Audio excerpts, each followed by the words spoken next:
예수님과 이제 제자들이 갈릴리 바다가에 아침 식사를 하면서 예수님과 함께 있죠. 아마도 아침에 떠오르는 태양을 바라보면서 고기도 먹고 또 보리빵도 나눠 먹고 했을 것입니다. 그들의 마음은 행복감으로 충만했습니다. 파도 소리가 잔잔하게 들리고 또 그 적막하고 고요한 그 바닷가에서 제자들은 행여나 이 평안함이 깨어질까 아무도 선뜻 말을 꺼내지 못했습니다. 그들은 이전처럼 예수님, 앞으로 우리가 어떻게 해야 됩니까? 주님 이제 어디로 가실 것입니까? 이렇게 묻는 사람도 한 사람도 없었습니다. 그 순간만큼은 그들이 너무나 평안했고 너무나 행복했던 것입니다. 그리고 이제 식사가 이제 다 끝난 것입니다. 다 끝났을 때 그 고요함을 깨고 예수님께서 베드로에게 말씀을 하십니다. 요한의 아들 시몬아, 내가 이 사람들보다 나를 더 사랑하느냐? 이렇게 이제 물어보신 것입니다. 예수님께서 베드로에게 요한의 아들 시몬아 이렇게 부르셨다는 것입니다. 왜 베드로야 이렇게 부르지 않으셨을까요? 예수님께서 베드로라는 이름을 처음 주신 것은 그의 신앙 고백 이후였습니다. 마태복음 16장에 보면 예수님께서 제자들과 함께 있을 때에 이렇게 물어봅니다. 사람들이 나에 대해서 뭐라고 하느냐?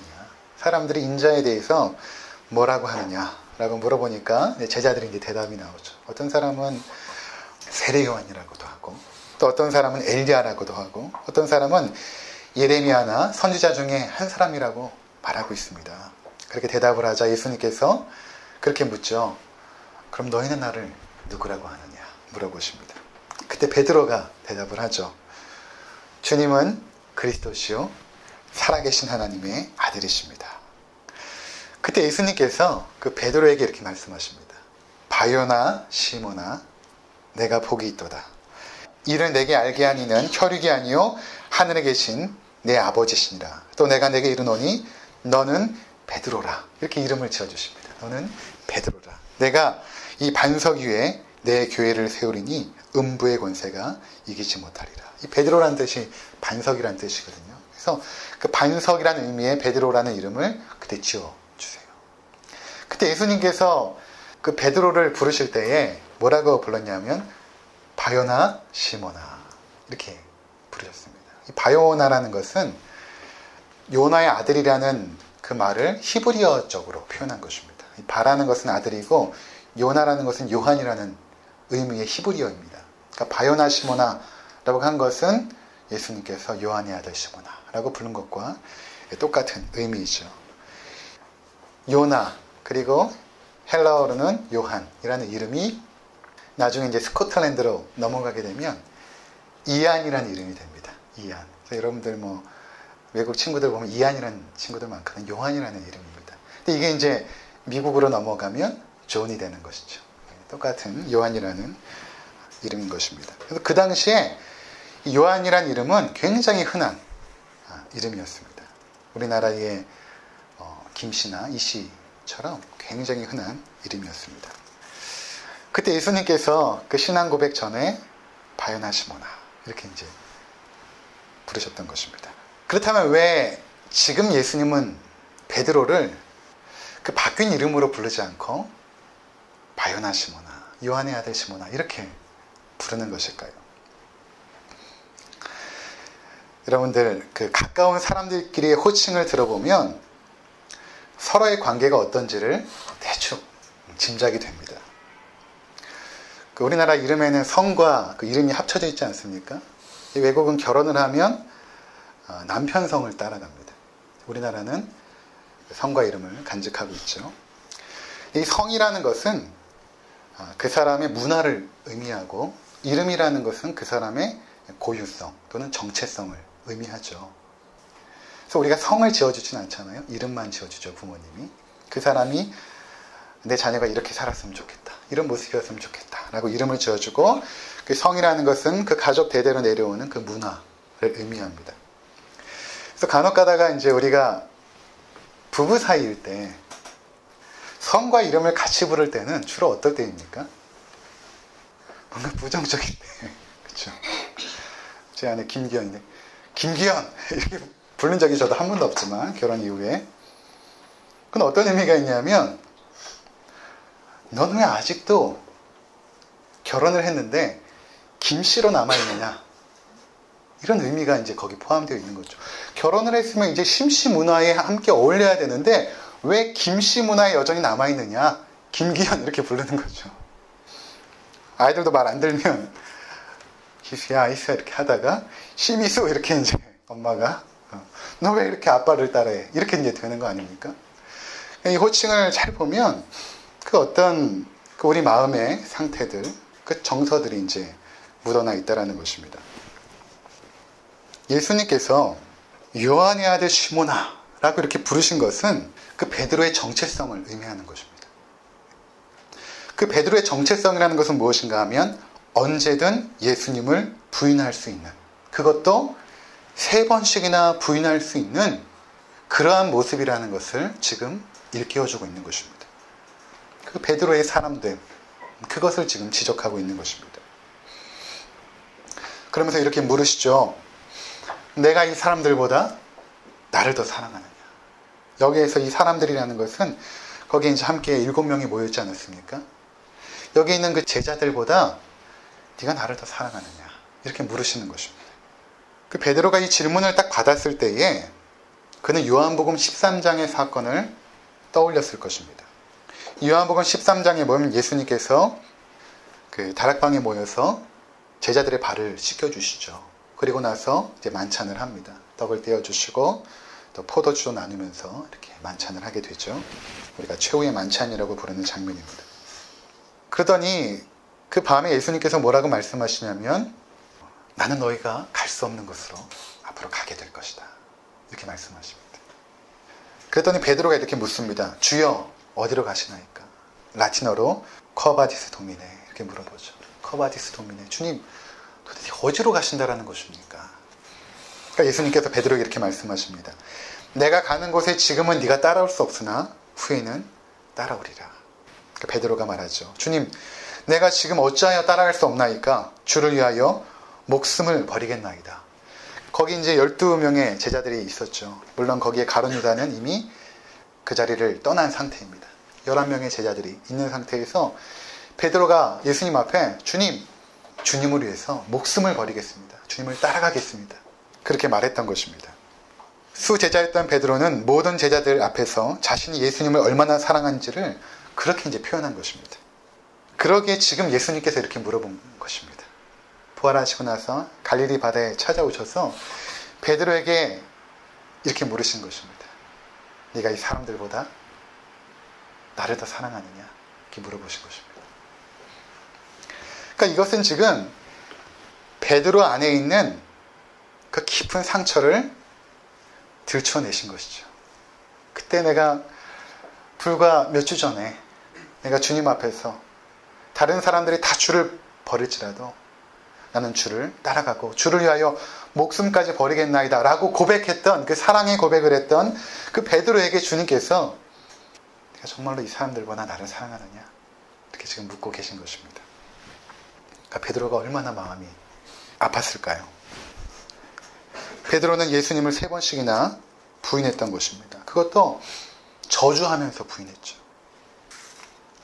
다시는 생각하고 싶지 않은 과거의 실패와 그 죄악의 흔적들을 예수님께서는 그 질문을 통해서 들춰내신 것입니다. 그러기에 예수님께서 베드로라고 부르지 않고 요한의 아들 시몬아, 이렇게 부르신 것이죠. 내 존재의 정체성이 무엇인 줄 아느냐? 내가 도대체 어떤 사람인 줄 아느냐? 이것을 주님께서 물으실 때에 베드로를 야단치거나 나무라는 것이 아닙니다. 그의 약함과 죄악을 긍휼히 여기시면서 묻고 계시는 것입니다. 요한의 아들 시몬아, 내가 이 사람들보다 나를 더 사랑하느냐? 그러니까 베드로가 대답하죠. 주님, 그러하나이다. 내가 주님을 사랑하는 줄 주께서 아시나이다. 대답합니다. 근데 예수님께서 다시 똑같이 물어보세요. 똑같이 부르시면서 요한의 아들 시몬아, 또 부르시고 내가 나를 사랑하느냐? 베드로가 대답합니다. 주님, 그러하나이다. 내가 주님을 사랑하는 줄 주님께서 아시나이다. 예수님께서 베드로의 눈을 바라보시면서 또다시 동일하게 물어봅니다. 요한의 아들 시몬아, 내가 나를 사랑하느냐? 이렇게 물어봅니다. 그러니까 성경에 보니까 베드로가 근심했다라고 말하고 있습니다. 왜냐하면 똑같은 질문을 하시니까. 특별히 이 세 번째 질문을 던졌을 때에 베드로는 예수님을 부인했던 그 순간을 떠올렸겠죠. 특별히 베드로는 세 번째 그 소자 앞에서 예수님을 부인할 때는 예수님을 저주했거든요. 그러면서 부인했습니다. 나는 저 사람을 도무지 알지 못한다. 그때의 기억들이 떠올라서 베드로는 심히 마음에 고통스러웠던 것입니다. 베드로의 마음은 무너져 내렸고 예수님을 사랑하지 않았던 자신의 모습에 괴로웠을 것입니다. 그러니까 베드로는 그동안 예수님을 사랑한 것이 아닙니다. 베드로는 자기 자신을 사랑했던 것입니다. 그러기에 자신의 앞날에 닥칠 그 위협 앞에서 예수님을 쉽게 버릴 수 있었던 것입니다. 그것이 바로 요한의 아들 시몬의 정체성인 것입니다. 자, 그런 그에게 예수님께서 왜 세 번씩이나 이렇게 질문을 하시는 것입니까? 왜 베드로를 그렇게 힘들게 하고 있을까요? 그것은 베드로에게 어떤 다짐이나 결단을 받고자 하심이 아닙니다. 이것은 지금 베드로를 위해서 이렇게 하시는 것입니다.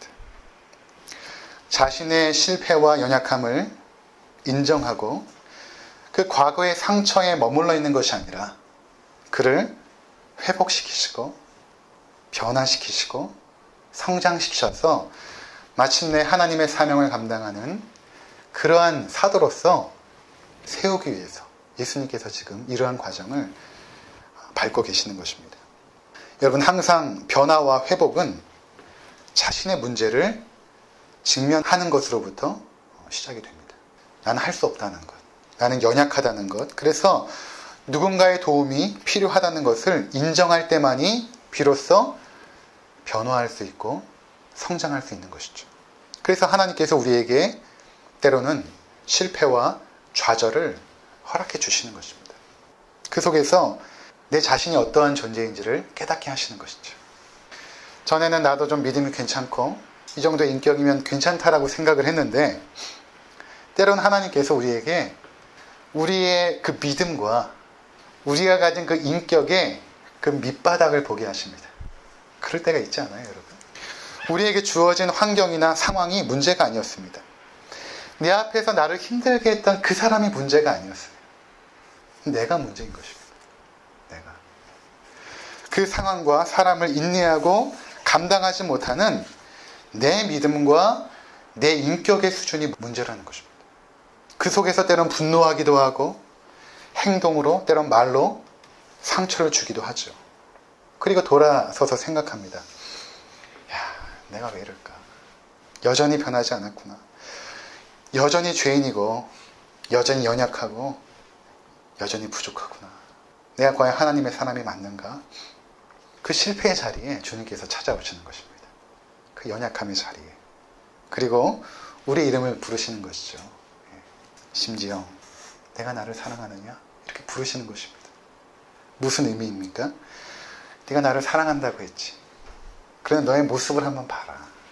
도대체 이게 무슨 꼴이냐? 그러면서 우리 마음에 이렇게 말씀하시는 것입니다. 그게 바로 너야.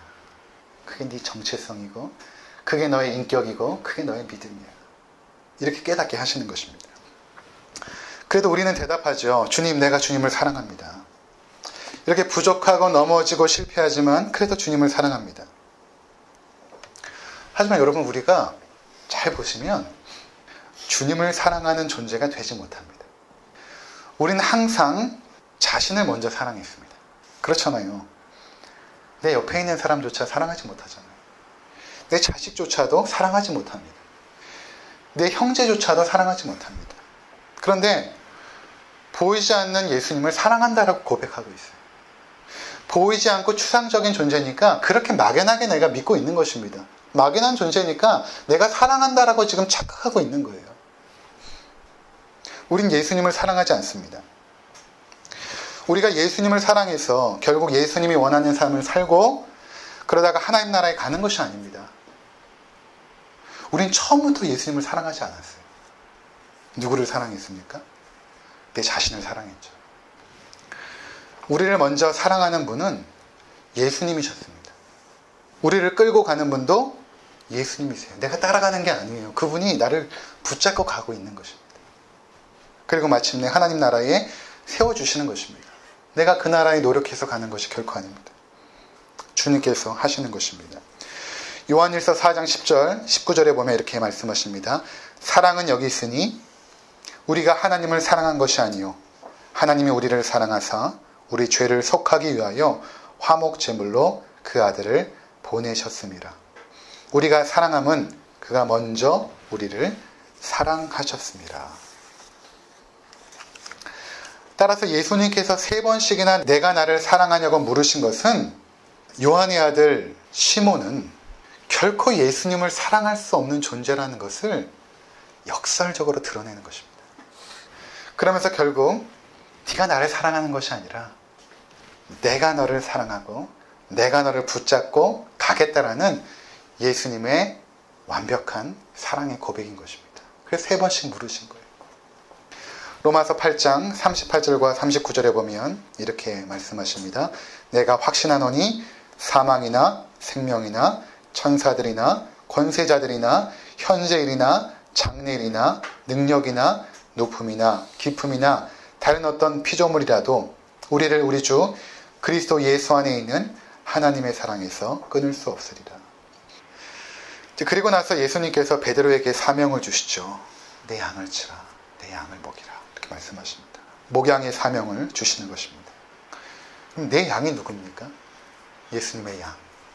앞으로 복음 전도를 통해서 예수 그리스도를 믿게 되는 예수님의 자녀들, 예수님의 양들이죠.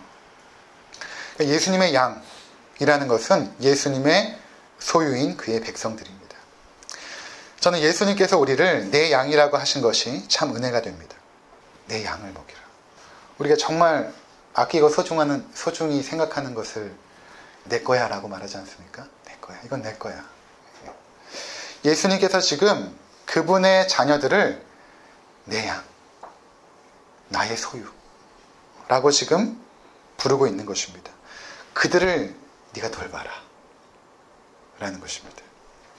네가 정말 나를 사랑한다면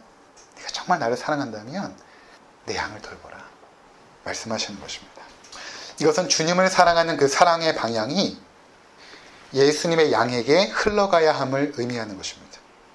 여러분, 우리가 예수님을 어떻게 사랑합니까? 보이지 않는 예수님을 여러분들은 어떻게 사랑할 수 있습니까? 그것은 예수님의 양들을 사랑하는 것입니다. 여러분의 남편이 예수님의 양이에요. 여러분의 아내가 예수님의 양입니다.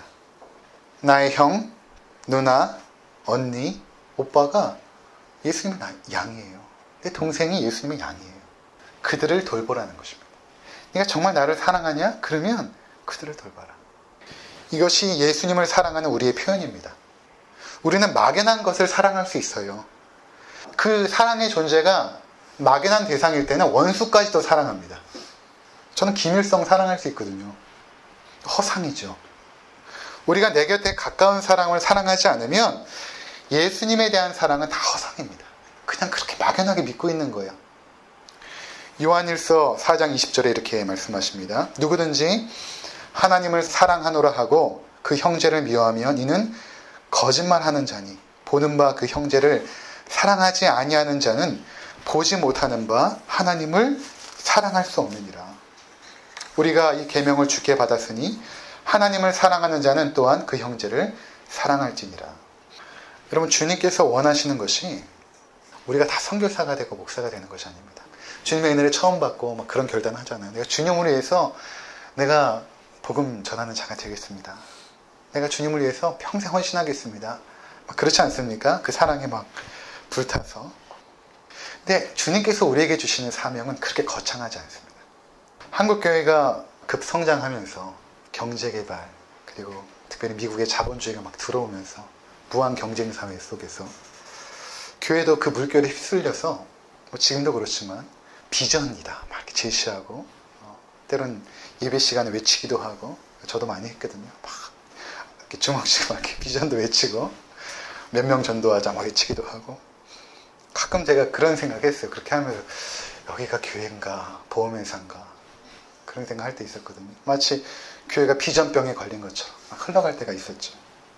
저도 많이 했거든요. 근데 그런 게 아니에요. 주님께서 원하시는 것이 막 거창한 비전을 설정해 놓고 그것을 막 추구하고 따라가는 것이 아닙니다. 먼저는 내 곁에 있는 사람을 주님의 양으로 봐야 됩니다. 내 자녀일지라도 나의 자녀야가 아니라 주님의 양이구나. 주님의 양이구나. 이렇게 봐야 되는 것입니다. 내가 배 아파서 난 자식이지만 내 것이 아니라 주님의 양이구나. 주님의 양으로 인정하고 바라봐야 되는 것입니다. 그리고 주님께서 네가 나를 사랑하느냐? 그러면 내 양을 좀 돌봐줘라. 그렇게 지금 부탁하고 있는 것입니다. 어떻게 우리가 그들을 돌봐야 되는 것입니까? 주님께서 우리를 사랑하신 것처럼, 실패하고 넘어지고 연약한 우리를 찾아오신 것처럼 우리도 그들을 포기해서는 안 됩니다. 그들을 인내하고 참아내신 것처럼 우리도 인내하고 참아내야 되는 것입니다. 근데 거기서 이제 계속 실패해요. 또 넘어지고 또 실패하고. 그때 우리가 깨닫게 되는 것이죠. 아, 내가 요한의 아들 시몬이구나. 내가 베드로가 되려면 멀었구나. 요한의 아들 시몬이구나. 내 정체성, 내 존재 자체가 이렇게 연약하고 이렇게 부족하고 이렇게 쉽게 넘어지는구나를 깨닫게 되는 것입니다. 근데 그 자리에 주님께서 또다시 찾아오시죠. 그리고 요한의 아들 시몬아, 내가 나를 사랑하느냐? 그렇게 묻고 계시는 것입니다. 그리고 우리는 작은 소리로 또 그렇게 대답할 것입니다. 주님, 내가 그래도 주님을 사랑합니다. 그들에게 주님께서는 내 양을 돌봐라. 내 양을 치라. 그렇게 말씀하시는 것 아니겠습니까? 예, 사랑하는 성도 여러분, 우리가 다시 한번 요한복음이 이제 마무리 돼가는 시점에 다음 주에 이제 마치게 될 터인데, 예수님께서 우리를 얼마나 사랑하시는지를 우리가 깨닫게 되었을 것입니다. 그러면 이제 그 사랑의 방향은 내 곁에 있는 사람에게 흘러가야 되는 것입니다.